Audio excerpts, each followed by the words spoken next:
Greetings from Envika. Welcome to the Monsoon webinar series. Thanks for being part of it. I am Kiran Bagade Srinivasa, host of today's webinar session with my co-host and moderator Dhanush Shetty. This is the 17th of the webinar series and we are having exciting lineup of speakers in the future. Hope to see you all in them as well. Our speaker for today is Dr. Vineet Kumar and he would be speaking on Anuran behavior and acoustic. Would wish to have a brief introduction on him before we begin the session. Dr. Vineet has a PhD in applied zoology on diversity and acoustic studies of some anurans in and around Mangalore, west coast of India, from Department of Applied Zoology, Mangalore University. He has completed his MSc in applied zoology from Mangalore University and his Bachelor's of Science in Biochemistry, Botany and Zoology from St. Aloysius College, Mangalore. Would wish to elaborate on few of Dr. Vineet's work, achievements and interests. He has authored CD on insects of campus, St. Aloysius College, which was released during National Conference on Current Trends in Entomology and Insect-Plant Interaction, September 11, 2019. He has discovered two new species of frogs, one from Thiruvananthapuram, Kerala, which is called Microhyla dareli, and one from Mangalore, which is called Microhyla kodiyal. He has authored books on birds and butterflies of the campus, St. Aloysius College, which was released during National Symposium on Current Trends in Ornithology and Conservation of Birds in India, September 4, 2018. He is moderator of Frog Watch, India Biodiversity Portal, and Coastal Karnataka Bird Watchers Network. He has been coordinating annual Bisile Frog Watch since 2015. He is a member of Mangalore Photography Group, India Nature and eBird.org. He has been a jury member and has judged several photography and art events in various schools and colleges across Dakshina Kannada for last 6 years. He has number of publications in reputed journals and has given many lectures in various platforms on different aspects of biodiversity. Few of his interests are citizen science, through which he has been actively involved in educating students and the general public on various science and nature related topics. He has been an active bird watcher and watching and documenting butterflies for the past 13 years. He has photographed over 450 Indian and Sri Lankan bird species. He has keen interest in acoustics of frogs and has been watching frogs for past years. This passion of his has led him to do more research on frogs. He is a really good nature and wildlife photographer. He has keen interest in painting and sketching, especially interested in wildlife art and human portrait. He also loves to go on nature walks, trekking and traveling to new places. Glad to have you with us today, Dr. Vineet. Over to you. Thank you very much, Kiran, for that nice introduction. So without much delay, let us get into the topic. Today's topic of discussion, participants, is about anuran behavior and acoustics. Some of you who are new to this frog world may be wondering what is this anuran all about, right? So this anuran here is referring to frogs and toads. Okay, anura means tailless amphibian. So many of you from your very childhood days, like amphibians, what have you been hearing about amphibians? Can someone tell me what have you heard? What is an amphibian? Something that can live both on land and water. Yes, fantastic. That's what I was expecting. So we have been taught from our very school days that amphibian is something that lives both on land and water. So that is actually a wrong notion. So if you think like that, just imagine something that lives on land as well as water is an amphibian. So can't these be amphibians? We can also get into a swimming pool and maybe swim for a couple of hours maybe. Or elephant man may also is a good swimmer. And the crocodiles also live on land and water. So what is that, an amphibian? The word amphibian is having two words. You can see that. As a biologist, we try to split two words. Like amphi meaning two, bios means life. So it's like a two life. What is that? Punarjanma, you think? No. It is something that has two distinct life stages. You can see the tadpole stage, which always lives in water. You might have seen a stage which is small like a fish, but it is not a fish. Okay, it is a tadpole. If you see a fish like thing which is a tadpole, how do you differentiate it? Please remember, these have only the tail fins. They do not have like we call this region as pectoral region and the pelvic region. Hips are called pelvic region.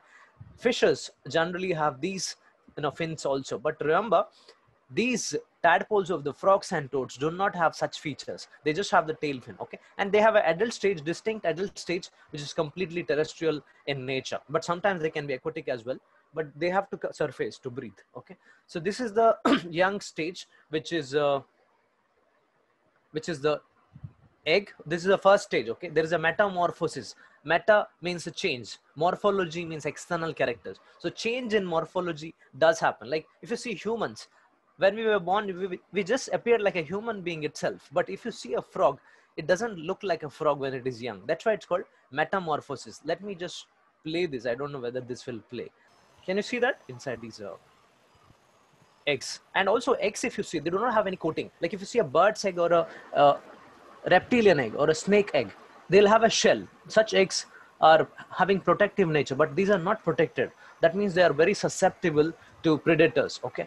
But you can see life is existing inside this. But you may be wondering why this is kept on a land, but this is quite interesting, which I'll touch upon a little later, okay? So that's about the first stage.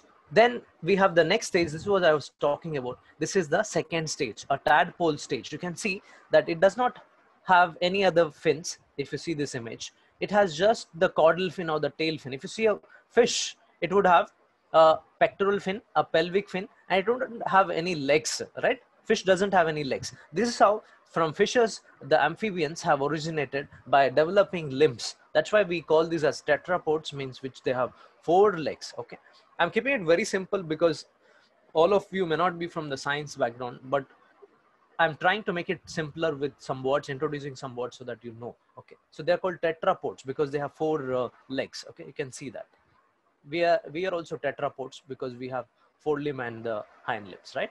This is an adult frog. Okay, adult frog. Can you tell me what are the different types of amphibians you have seen? Something that lives on land and water, something you said. What have you seen something like that? Have you seen only frogs or something else also you have seen? Crocodiles. Crocodiles. Yeah, crocodiles is a reptile, sir. Crocodile has a skin which is having scales. Generally, if you see their skin, they do not have any scales. Those are reptiles. Okay, so here, let me just go to that. There are 3 types of amphibians. One without any tail, which is called Anura, which we are going to discuss today. Okay, today's topic discussion is about Anurans. And then we have Urodila, means this one, okay, salamanders, which have tail. They may look like a lizard for you, but lizard, this is not a lizard because its skin is not having any scales. Please remember, scale is present only in reptiles, okay? These do not have any scales, okay? That's one major important difference between reptiles and amphibians. And these lay a egg which is not having a case. If you see a lizard egg, it has a definitive case which is made up of calcium carbonate, okay? Then we have a Sicilian, which is called Ichthyophis, okay? Amphibian which has no legs. This is quite interesting. It looks like a snake. That's why it is also earlier called a Gymnophiana, naked snakes. Gymno means naked because they don't have any scales. And Fiona, Ophia, means snakes, okay? So now they are called apodons, meaning legless amphibians. Poda means leg in biology, okay? So these are the 3 distinct types of amphibians. Now we have to respect the fact that amphibians have evolved much earlier to us. Do you know what is our evolutionary age? When did we all evolve? I'm not asking your age. I'm asking your evolutionary age. When did we evolve? Some 1,000 years back. We have evolved close to about 2 million, the Homo sapiens, what I'm talking about, the modern humans, okay? So, you can also use the chat option. I don't know whether the chat option is kept open. You can use the chat option if you want to answer, okay? Yeah. So here, humans have just evolved 2 million years back. But if you see frogs, you can see that they have evolved much, much before that. They have evolved somewhere here, okay? Somewhere here, 300 million years back. Then comes reptiles, then comes other birds and mammals, which humans are mammals because we have mammary gland, okay? So now we have to respect the very fact that frogs and amphibians have evolved much, much before us, maybe 100 times before us. We are just 2 million years old. This is the oldest fossil we have, which dates back to 300 plus million years. It's called Tridobatrachus. We are the largest amphibian, the Chinese giant salamander, okay, which is from the China. It can grow up to 5 feet in length, okay. Then we have the largest Anura, means the tailless amphibian, largest frog, that means, is from Africa, African bullfrog. Does anyone know which is the largest frog in India? This is the African bullfrog. Which is the largest frog in India? Rana tigrina. Rana tigrina, fantastic. It is not Rana now, for your information, it's been changed to Hoplobatrachus. You are there, okay? Hoplobatrachus tigrinus. So the Indian bullfrog is largest species of frog in India, okay? This is the smallest one in the world, called the Papuan rice frog. It can nicely sit on your fingernails, that small, about 5 to 7 mm in length. Okay, if you see, diversity is maximum in the tropics. We being at the tropics, India also experiences a very rich climatic features, which enables India to be one among the top biodiversity hotspots. And we have two biodiversity hotspots, Western Ghats and the Eastern Himalayas. Okay, and Western Ghat is known to be a hotspot for amphibians, which has recorded over 200 species of amphibians, which is a very good number for a country like India, which is covering only about 8% of the world's geographic area. Okay, so moving on, these are the three types. As of today, I just checked the numbers today, 8,200. That's the total number of species. You can check on Amphibian Web. India's number is 440 plus. Okay, we have 440 amphibians in India out of the 8,000. You can just imagine about 5% of the world's population of frogs and toads and salamanders and caecilians are living in India. Okay, and frog marriages are quite iconic. Frogs have been revered, and they have appreciated, and there have been peaks where they're performing a snake instrumental in bringing rains. I really do not know how much it is true, but frogs and rains are associated, but this is not true. Okay, if you just make a frog marriage, it is not going to rain, definitely not. But frogs are associated with rains because they call only when there is a rain, right? Because they make sounds for mating. Okay, let me just show you that video. Last time, I think last year, it happened even here in Mangalore. Okay? You may now kiss the bride. A frog marriage is the latest step attempted by the inhabitants of Chipola village in northeastern India to stop the drought that is scorching the region. The extravagant ceremony was performed as an offering to Bahu Devata, the rain god in the Hindu religion, in the hope of divine intervention to bring much needed rainfall to the region. Better said, the frog and the frog were put in their best outfits, and the female was given a necklace for the big day. Monsoon season is expected to bring rain in June, but until then, the inhabitants of the village hope that the rain god will be touched by the romantic ceremony. Congratulations to the happy couple. Even the oldest scripts like Rigveda also mentions about the bellowing like a goat, and such descriptions of frogs are there even in the oldest scriptures of the ancient Hinduism. Okay, so let us move ahead. So there's also a very old temple which is over 200 plus years, which is there in UP, where the entrance is having a sculpture of a frog. This is called Namadeshwara temple, where the deity is Shiva, but still this is called the frog temple or Mendak temple in India. Okay, and there's a story that this Bakat Singh, who is the prince of that place, did not have any children. So the pujari there, they said that if you build a temple which has a frog in the front, you are definitely going to, if your wife will be blessed with a child. Then they did that, and they had a children later. Okay, so even somebody is not able to conceive, they go to this temple and pray. They say that, okay, they did get children. Okay, yes. So amphibians are vertebrates. That means they have a vertebral column, just like we have bones. Yeah, we have bones.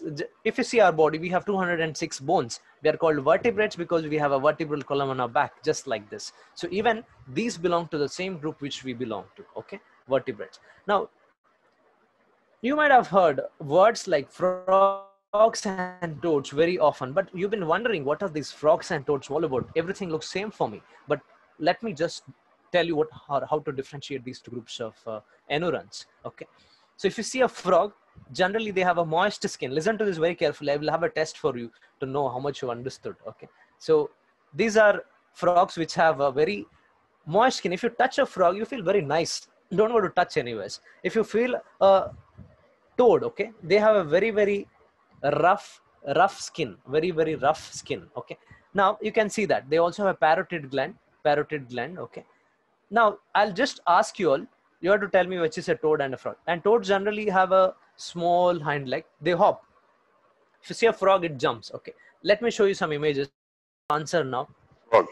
Okay, fantastic. This one, Toad. it's a toad. Yes, very good, you're getting it. This one, see the skin, it is glistening, it is glowing. Frog. Okay, Frog. it's a frog. This you may get confused. Oh, this looks like little maybe dry. It is not that dry. Just feel it. Frog. Like it's not dry. It's a frog. Okay. Toad generally is quite rough. You feel like a sandpaper if you touch it. What do you think this is? A frog or a toad? Frog. It is not a frog. See this? Very dry. Very dry. It's a toad. Yeah, fantastic. This, some of you may answer toad, but it's not a toad, it's a frog. Okay, it's, you can see some amount of moisture is there, but if you feel it, what is this? This 100% everybody should be answering. Toad or a frog? Toad. Yes, toad. Yes, fantastic. Okay, now parts of the frog, I'll not get into this. Today's talk is not about taxonomy or identification of frogs. In today's talk, I'll be discussing mainly about behavioral aspects of frogs. Okay, let me not waste much of my time on that. Frog calls. So let me show you some of the mechanisms or methods of calling in frogs, or the type of vocal sacs. Frog calling is very essential. Can anyone tell me why do you hear frog calls in the monsoon? Why not in summer? Yes? Is it because of hibernation? Because of hibernation. They come out. Hibernation is actually a winter sleep. Generally, frogs may undergo estivation, like summer sleep. Yeah, hibernation is more known in mammals like bats. Okay, anyways, so anyone else can try? Why do frogs call? Why do they have to call? Why do they have to? Mating calls? Yes, very good. They call for mating. This is a ritual by frogs to make sounds, and the frog sound is like an orchestra for the females. Okay, remember that. And based on the calls, a female is going to like the male if the call is very nice.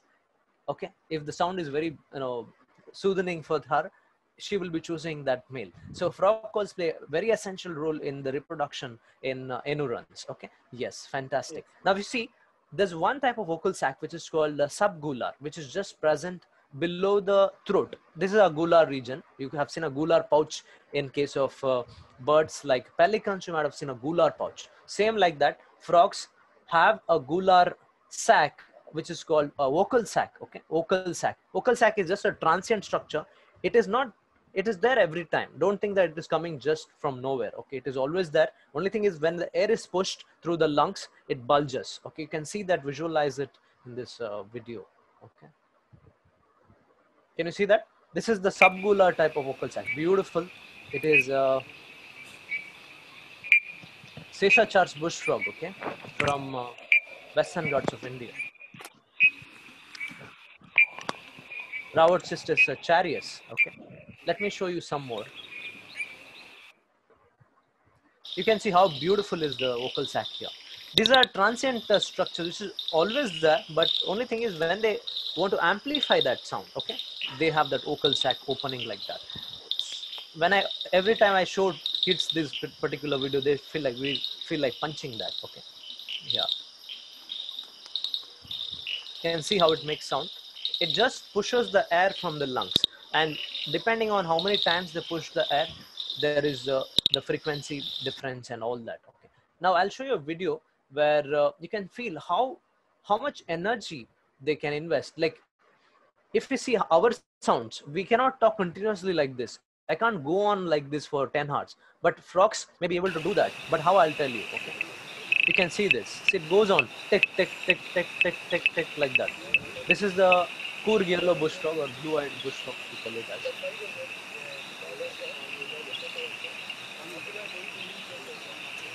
But the interesting fact is, if you see the same frog, I'll show you. I just told you vocal sac always exists, right? You can see this video, and now you will be able to appreciate that, yes, the vocal sac is always there. Okay. But what is the use of this vocal sac? This is one of the vocal sac subgular. Now I'm going to show you one more type. It's called paired subgular, which is coming from both the sides. This is an interesting type of vocal sac present in some species. Okay.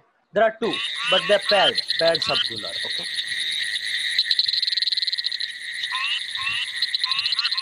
This is called reddish burrowing frog.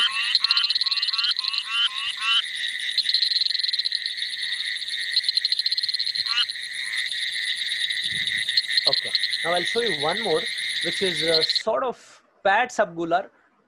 It is quite like a lateral also, but lateral is seen in bullfrogs. I'll show you another video for that. Okay, this is falling from the surface of water. It ripples all the way.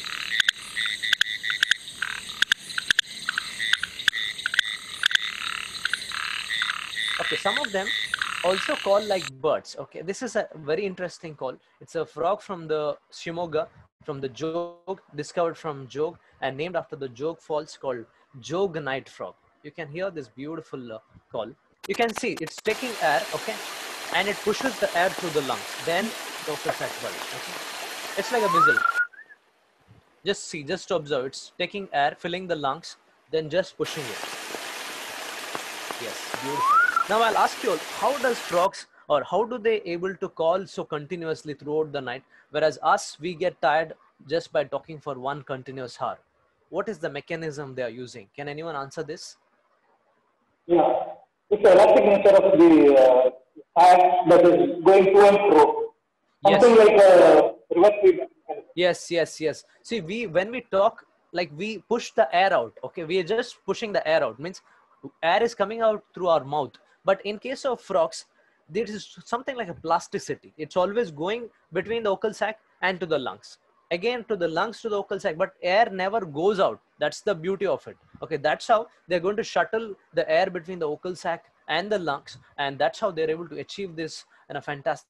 So let us move at combat. I'll just show you a video where you can see that reproduction is such a vital process that sometimes they do involve in combat just to get that right female, because female is always looking for the right male, and males may be equally potential, but somebody has to disapprove that, okay, this particular male is not that great. So it'll go and try to combat and suppress the calling of another male, right? Here, one of the calls or one of the frogs is trying to, sit on the head of the other male so that it shows it is not able to call properly. See here, look at this. This is a video by my friend Vipin Baliga and Karthik. You can see this male is calling now. Can you see that? What it did? It'll just come and try to enclose it.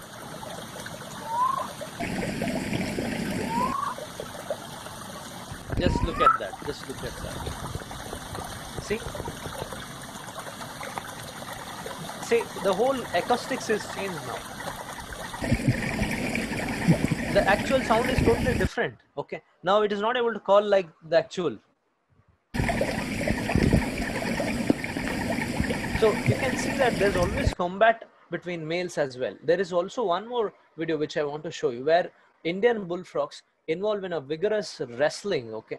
It becomes very deadly. Sometimes even they may kill each other. Okay. This is a video by Sandesh Kadur. These frogs will be active only in the first week of monsoon. They only turn this color brown in color, but they're underground.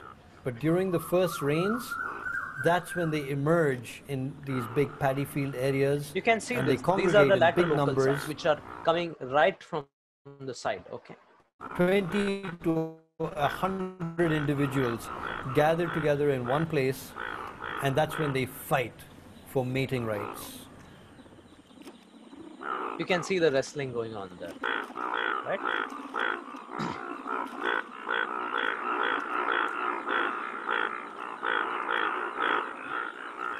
These are the vocal sacs. You can see it very clearly. Let's do our bit to help conserve bullfrogs. That's about combat.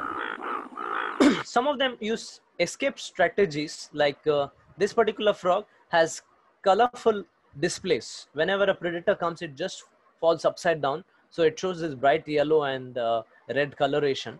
So bright colors in nature are an indication of something toxic or venomous type. You might have heard the South American frogs called the dart frogs or the poison dart frog, which are the deadliest frogs in the world, which are known to possess neurotoxins. Okay, they are also very brightly colored, and they're very cryptic. You can see the coloration. They're so cryptic. If you just are in the field for the first time, you'd be amazed. You will not be able to locate a frog so easily. Okay, because they are concealed in the environment. So I have a question for you all. Which day of the week you love most? It's for fun, okay, just for fun. A Monday, Tuesday, what is that? Which day of the week do you think frogs love most? It's a fly day. It's not a Friday, it's a fly day, just for fun, okay. Reproduction. So frogs involved in something called amplexus, where the male is going to hold the female in the armpits. Can you tell me in frogs generally whether males are bigger or females are bigger? The females. Females. Why do you think female has to be larger? What could be the possible reason for females to be larger than males? I think for the process. Yes. So the thing is, females have to carry eggs, and eggs means a lot of load. Okay. To carry this load, they have a bulkier mass, means more weight. So they will have 2 clutches of eggs on either side. If you see a very gravid female, you will be able to just put the torch just near her belly. You'll be able to see tiny, tiny eggs inside. If it is very transparent sort of a skin, we have always been able to identify females just with the torchlight.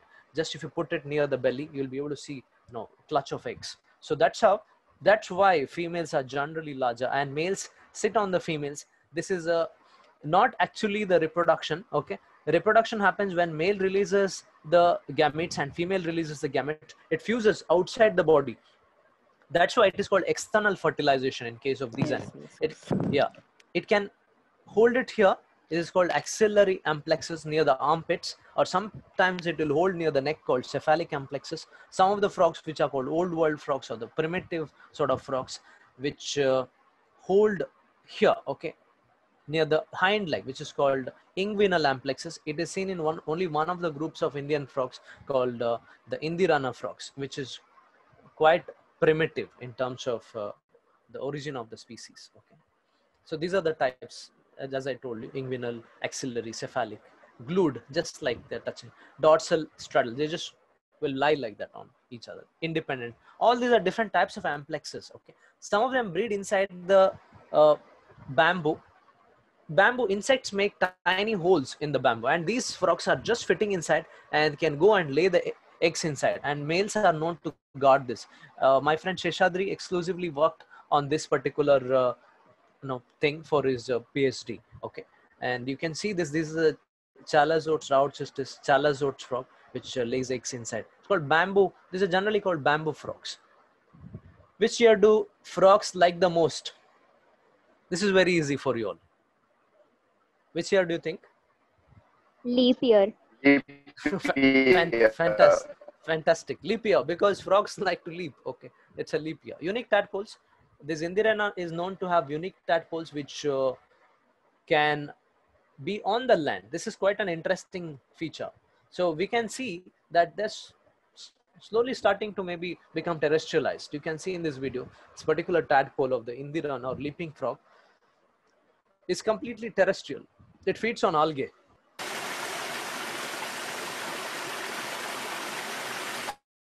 Yeah, mud packing is another behavior which was discovered by my mentor Guru Raja in 2015 or 16, like that. Okay, and this particular frog is quite amazing. You might have imagined like frogs do not have any cognition or may not have memory and all that, but it is not right. Even the lowest form of creatures may have very well developed cognition and memory, so they know where they have kept the eggs. They guard for them. Okay, this is quite unique in this group of frogs. I'll just show you a video of mud packing. This is the mud packing frogs called Kumbaranite frogs, named after their behavior. This is for the first time for female will involve in amplexus, which is the axillary amplexus. You can see that. This is the female and male is here. Okay, female is choosing the egg laying site. This is the egg laying site. Now, what happens next? You see. Now they're in amplexus. Okay. Female does a handstand. She does a handstand and she releases the eggs on the same twig which she has chosen. She will release the eggs now. You can see that clutch of eggs.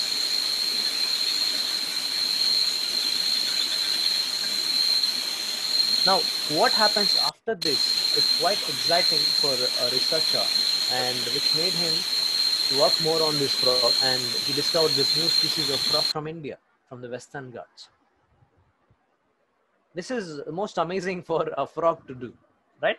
It packs the eggs. You can see that. Have you ever imagined a frog to have such a intellectual property to cover it with mud? That's why it's called mud packing frog. Now a question to you all, why do you think on earth this frog has to cover the eggs with mud? To protect them from predators? Yeah, this is with regard to Joga or probably even Kumbara. Is there a possibility that or Jog to also communicate using the surface wave, because they predominantly seem to call from within water, a little submerged in water with the vocal sac? Yeah. That's a very interesting question. See, Jog doesn't call submerged from water. Is that a possibility? Okay.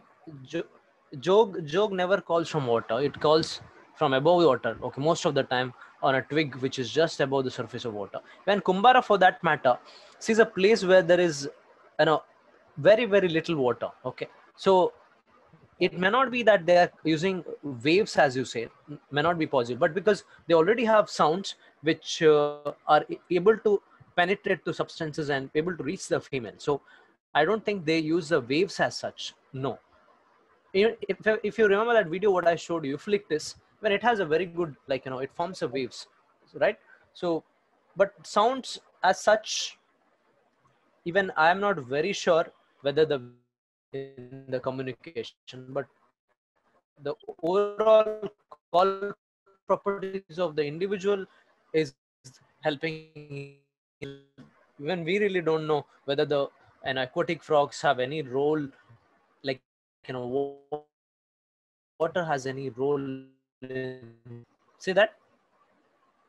That's called food flagging. Now you can see why do they do this food flagging. You can see this video where two males are involved in a sort of food flagging and combat. Okay, it's trying to kick again and again, but it leaves because this individual is quite large and sturdy, okay, and much heavier. So the other male leaves. So there's this particular behavior, even though superficially it looks like just to attract the female. Later, through experiments involving some robotic frogs, they were able to find that it is not to attract the female. Instead, to establish territory. The higher perch means it is better territory, and they can display it better in terms of their food flagging. Okay, it may be aiding in reproduction eventually, but this is for a territorial event. Okay, this is the crypticism is quite common in frogs. They appear alike. And let me move ahead to. Vineet, can I just share something? Is it okay with you? Something? Yes. It was precisely this beautiful observation that you made, that these frogs don't dance. In fact, they wrestle, which made me make a film on this as Wrestlers of Western Ghats. Oh, wonderful. I just thought that the popular metaphor of a dancing frog is probably a misnomer, and then they should be called as wrestlers instead of. Yes. You can see they have quite, sort of endemicity also. They are highly micro-endemic also, like specific to particular place only. Now, my friends are saying now maybe in other places also they could be there. They're found in some other peaks also. But yeah, so far there are reports only from the Kudremukh peak. If you want to see this particular tiny little frog, you need to do a trek for at least 6 to 7 hours. Okay. This is the Lateralis, or small tree frog, beautiful frog. You can see it's like a mirror image of each other. Why are frogs so happy? What do you think? Frogs are always smiling, right? If you see, they look like always smiling. It's just for fun, I put, because they eat whatever bugs them, it seems. So that's why they are always happy. Now, let me get into the other part of my talk, that is about recording of sounds and stuffs. Okay. This was about some of the behavior. Now, how do you record them? I will not take much of your time on this.